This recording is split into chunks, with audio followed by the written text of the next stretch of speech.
Assalamualaikum warahmatullahi wabarakatuh. Dengan saya Almalia Lestari. Di sini saya akan memenuhi tugas mata kuliah Hukum Administrasi Negara yang dibimbing oleh Bapak Dr. Haji Dedi Mulyadi SMA dengan asisten dosennya Bapak Dr. Muhammad Dadi Ardayandi SMA dengan mereview jurnal. Di sini saya akan mereview jurnal dengan judul Diskresi dan Pertanggungjawaban Pemerintah dalam Penyelenggaraan Pemerintah yang diambil dari jurnalnya Lutfil Ansori dari Fakultas Hukum Universitas Pembangunan Nasional Veteran Jakarta dari jurnal Yuridis volume 2 nomor 1 yang dirilis pada bulan Juni 2015. Pada isi jurnal ini menyatakan bahwa Indonesia sebagai negara kesejahteraan atau welfare state, di mana tujuan negara adalah untuk memajukan kesejahteraan umum, sebagaimana dinyatakan dalam pembukaan Undang-Undang Dasar Negara Republik Indonesia tahun 1945, yang menimbulkan beberapa konsekuensi terhadap penyelenggaraan pemerintah, yaitu pemerintah harus berperan aktif mencampuri bidang kehidupan sosial ekonomi masyarakat. Untuk itu, kepada pemerintah dilimpahkan Bestuurszorg atau public service dengan diberikannya kebebasan bertindak tegas. Dalam hal ini, secara tidak langsung, pemerintah perlu memberikan kebebasan bertindak atau diskresi, yang dimana dalam hal administrasi negara dalam melaksanakan tugasnya mewujudkan welfare state yang dihadapkan untuk memenuhi kesejahteraan masyarakat yang benar-benar tercipta. Karena pada prinsipnya, badan atau pejabat administrasi pemerintah tidak boleh menolak untuk memberikan pelayanan kepada masyarakat dengan alasan hukumnya tidak ada ataupun hukumnya ada tetapi tidak jelas, sepanjang hal tersebut masih menjadi wewenangnya. Diskresi sendiri diartikan sebagai salah satu sarana yang diberikan ruang bergerak bagi pejabat atau badan-badan administrasi negara untuk melakukan tindakan tanpa harus terikat sepenuhnya pada undang-undang, atau tindakan yang dilakukan dengan mengutamakan pencapaian tujuan daripada sesuai dengan hukum yang berlaku. Pengertian diskresi menurut Kamus Hukum, diskresi berarti kebebasan mengambil keputusan dalam setiap situasi yang dihadapi menurut pendapatnya sendiri.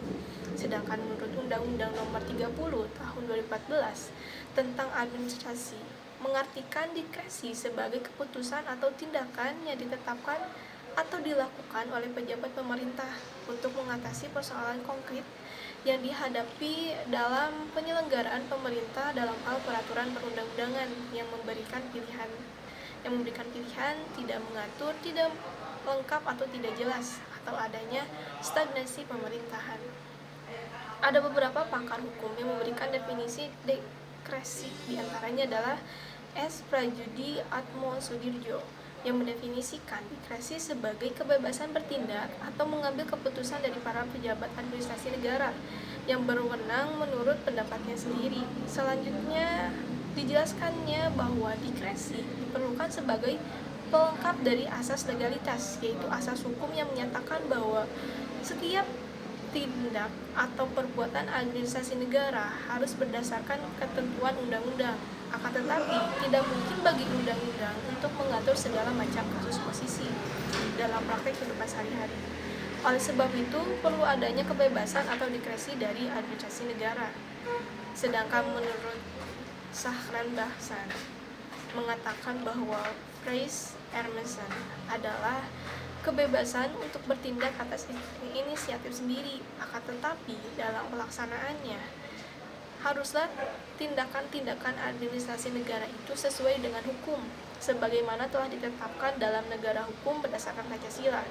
Sedangkan menurut Diana Halim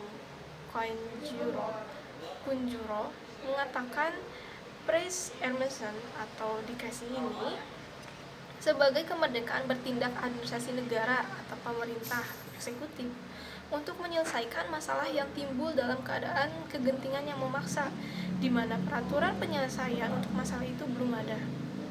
Berdasarkan doktrin-doktrin hukum tersebut, maka dapat disimpulkan bahwa ada hakikatnya dikresi merupakan kebebasan bertindak atau kebebasan mengambil keputusan dari badan atau pejabat administrasi pemerintah menurut pendapatnya sendiri sebagai pelengkap dari asas legalitas, manakala hukum yang berlaku tidak mampu menyelesaikan permasalahan tertentu yang muncul secara tiba-tiba, bisa karena peraturannya memang tidak ada atau karena peraturan yang ada yang mengatur tentang suatu hal tidak jelas.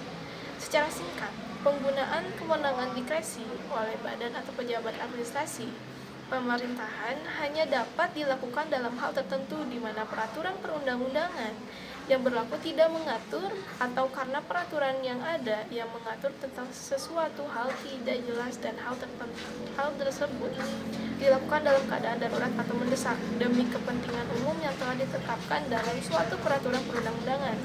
Keadaan mendesak yang dimaksud dalam suatu keadaan yang muncul secara tiba-tiba menyangkut kepentingan umum yang harus diselesaikan dengan cepat, di mana untuk menyelesaikan persoalan tersebut peraturan perundang-undangan belum mengaturnya atau hanya mengatur secara umum, sedangkan pengertian kepentingan umum adalah kepentingan bangsa dan negara atau kepentingan masyarakat bersama atau kepentingan pembangunan sesuai dengan peraturan perundang-undangan yang berlaku.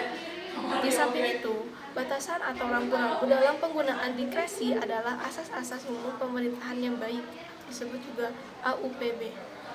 Dalam hal pertanggungjawaban atas keputusan dikresi dibedakan menjadi dua, yaitu sebagai tanggung jawab jabatan, dan yang kedua sebagai tanggung jawab pribadi. Sebagai tanggung jawab jabatan apabila bertindak untuk dan atas nama jabatan yang di dalamnya tidak ada unsur maladministrasi sebagai tanggung jawab pribadi.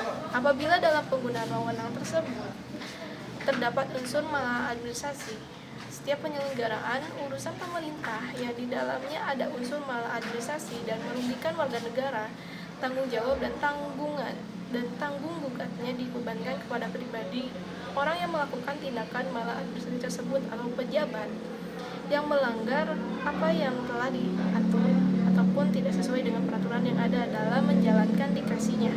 Sekian yang dapat saya sampaikan. Mohon maaf bila terdapat kesalahan. Terima kasih. Wassalamualaikum warahmatullahi wabarakatuh.